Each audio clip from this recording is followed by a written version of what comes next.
Panorama group, जो सोचता है वो करता है। आपके अपने सपनों का आशियाना।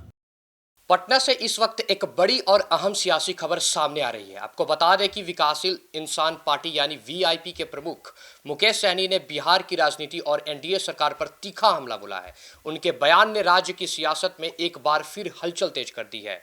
मुकेश सहनी का कहना है कि बिहार में एनडीए सरकार का बनना जनता के जनादेश के अनुरूप नहीं था। उन्होंने दावा किया कि चुनाव के समय ही यह साफ हो गया था कि राज्य की जनता बदलाव चाहती है और मन बना चुकी थी कि अब सरकार बदलनी चाहिए। सहनी के मुताबिक चुनाव माहौल पूरी तरह एनडीए के खिलाफ था और जनता का मूड स्पष्ट रूप से परिवर्तन का संकेत दे रहा था, लेकिन कुछ अलग ही हुआ। वीआईपी प्रमुख ने गंभीर आरोप लगाते हुए कहा कि चुनाव के आखिरी चरण में बड़े पैमाने पर पैसे का इस्तेमाल कर मतदाताओं को प्रभावित किया गया। उन्होंने दावा किया कि सत्ता को किसी भी तरह बचाने के लिए करीब 20,000 करोड़ रुपए जनता के पैसे चुनाव में झोंक दिए गए। मुकेश सहनी ने कहा कि यदि जनता का समर्थन वास्तव में सरकार के साथ होता तो इस तरह से पैसे के बल पर चुनाव को प्रभावित करने की जरूरत ही नहीं पड़ती।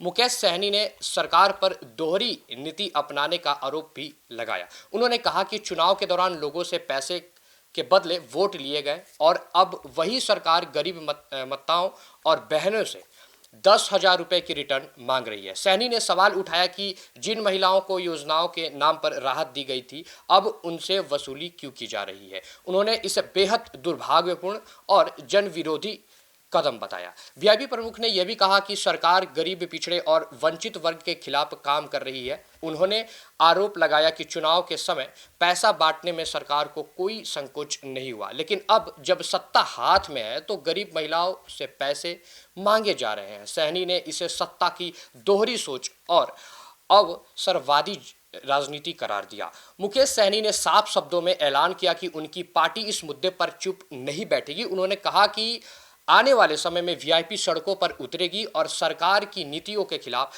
धरना प्रदर्शन और आंदोलन किए जाएंगे। उनका कहना है कि जब तक गरीबों और महिलाओं के साथ हो रहे अन्याय को रोका नहीं जाएगा, तब तक संघर्ष जारी रहेगा।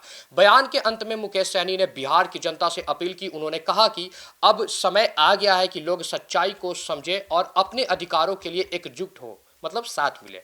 सहनी ने भरोसा दिलाया कि विकासशील इंसान पार्टी गरीबों, महिलाओं और वंचित समाज के साथ मजबूती से खड़ी है और किसी भी कीमत पर उनके हक छीने नहीं जाने दिए जाएंगे। बहरहाल मुकेश सहनी के इन तीखी आरोप के बाद बिहार की राजनीति एक बार फिर गर्मा गई है। अब देखना यह होगा कि एनडीए सरकार इन आरोपों पर क्या जवाब देती है और आने वाले दिनों में इसका सियासी असर किस दिशा में जाता है।